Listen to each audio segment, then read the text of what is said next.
کہو کہ میں صبح کے پروردگار کی پناہ مانگتا ہوں، ہر چیز کی بدی سے جو اس نے پیدا کی، اور رات کی تاریکی کی برائی سے جب اس کا اندھیرا چھا جائے۔ کہ آپ کو معلوم ہے کہ رات کی تاریکی کی برائی کا کیا مطلب ہے؟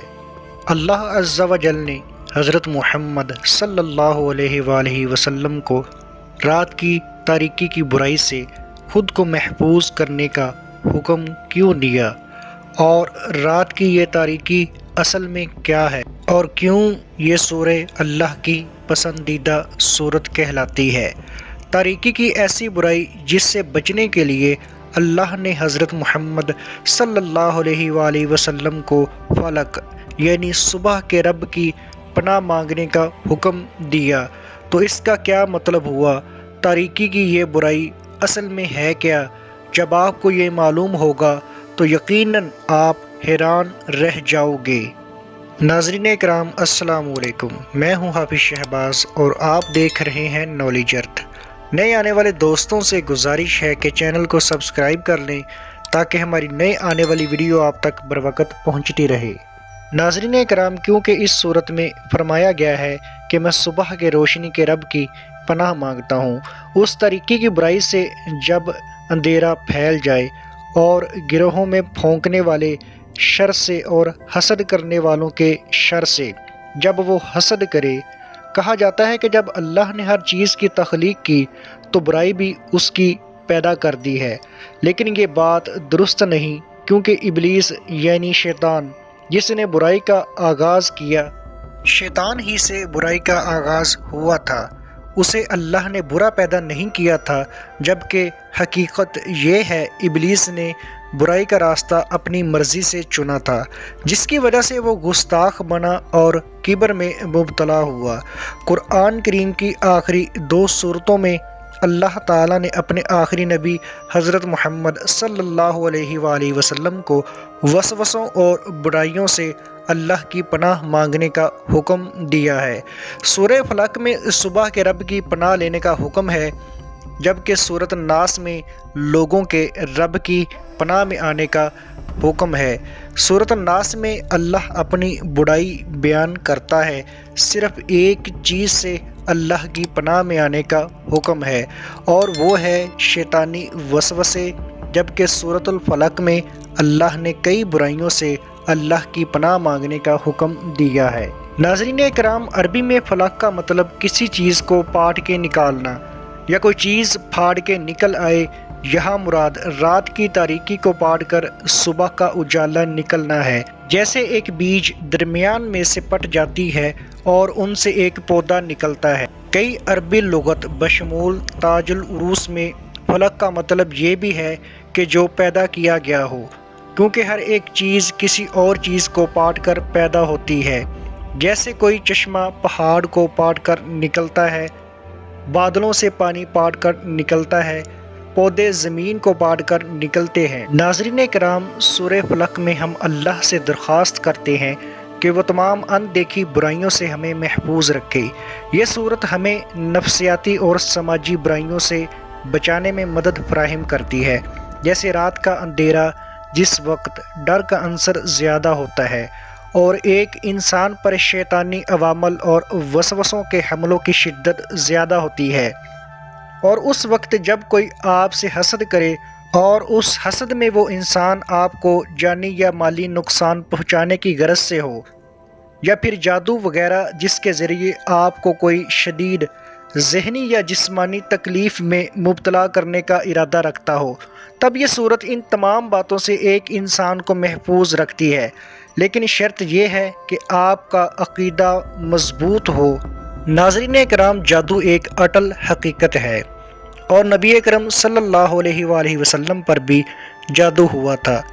حضرت عائشہ رضی اللہ تعالی عنہا سے روایت ہے کہ آپ کو خیال ہوتا تھا کہ آپ کسی کام کو کر رہے ہیں، حالانکہ کیا نہ ہوتا تھا، حتیٰ کہ ایک دن یا ایک رات جب آپ صلی اللہ علیہ وآلہ وسلم میرے پاس تھے، آپ صلی اللہ علیہ وآلہ وسلم نے بار بار دعا کی، پھر فرمایا، اے عائشہ، کیا تجھے معلوم ہے کہ اللہ تعالیٰ نے مجھے وہ بات بتا دی ہے جو میں اس سے پوچھ رہا تھا۔ میرے پاس دو آدمی آئے، ایک میرے سر کے پاس اور دوسرا میرے پاؤں کے پاس بیٹھ گیا۔ ان میں سے ایک نے اپنے دوسرے ساتھی سے پوچھا کہ اس آدمی کو کیا تکلیف ہے؟ تو اس نے کہا اس پر جادو کیا گیا ہے۔ تو اس نے کہا کہ کس نے کیا؟ تو جواب ملا لبید بن عاصم نے۔ اس نے کہا کس چیز میں؟ تو کہا کنگھی بالوں اور نر کھجور کے شگوفوں میں۔ پھر کہا وہ کہاں ہے؟ تو جواب ملا بیزربان میں۔ پھر آپ صلی اللہ علیہ وآلہ وسلم نے صحابہ کرام کو فرمایا تو وہ وہاں جا کر اس جادو والی کنگھی کو وہاں سے نکالو اور اس میں موجود ایک سوئی کو نکالو، سورۃ الفلق، سورۃ الناس کی ایک ایک آیت کو پڑھنا۔ عقبہ بن عامر سے ابن مرداوہ روایت کرتے ہیں کہ آپ صلی اللہ علیہ وآلہ وسلم نے فرمایا کہ کیا سورۃ الفلق کی تلاوت کیا کرو، اور پھر فرمایا کیا تمہیں معلوم ہے کہ فلق کیا ہے؟ یہ جہنم کا ایک دروازہ ہے، اور جب یہ دروازہ کھل جاتا ہے تو تمام جہنم میں آگ بھڑک اٹھتی ہے۔ اور ایک اور حدیث میں ذکر ہے کہ یہ جہنم کی ایک ایسی جیل ہے جہاں عالم، فاسق اور کبر کرنے والے لوگوں کو رکھا جائے گا، اور یہ اتنی خوفناک جگہ ہے کہ جہنم خود اس جگہ سے اللہ کی پناہ مانگتی ہے۔ ناظرین کرام، اس صورت میں لفظ فلق کے اتنے زیادہ معنی ہیں، لیکن ایک معنی سزا کے بھی ہیں، اور وہ سزا شیطانی کاموں میں ملوث افراد، جادو کرنے والوں اور حسد کرنے والوں کے لیے ہوگی، جنہیں جہنم کی اس جگہ یعنی فلق میں رکھا جائے گا۔ اس سورت کی تیسری آیت میں اللہ تعالی رات کے اس حصے کے بارے میں ذکر فرما رہا ہے جس وقت گھپ اندھیرا ہوتا ہے، اور اسی لیے آپ صلی اللہ علیہ وآلہ وسلم نے صحابہ کرام کو رات کے وقت نکلنے سے منع فرمایا تھا، اور یہ فرمایا اگر تم وہ جان لو جو میں جانتا ہوں تو تم لوگ کبھی بھی رات کو نہیں نکلو گے۔ یہ بات اس لیے فرمائی کیونکہ رات کے اندھیروں میں برائیوں کی شدت زیادہ ہوتی ہے۔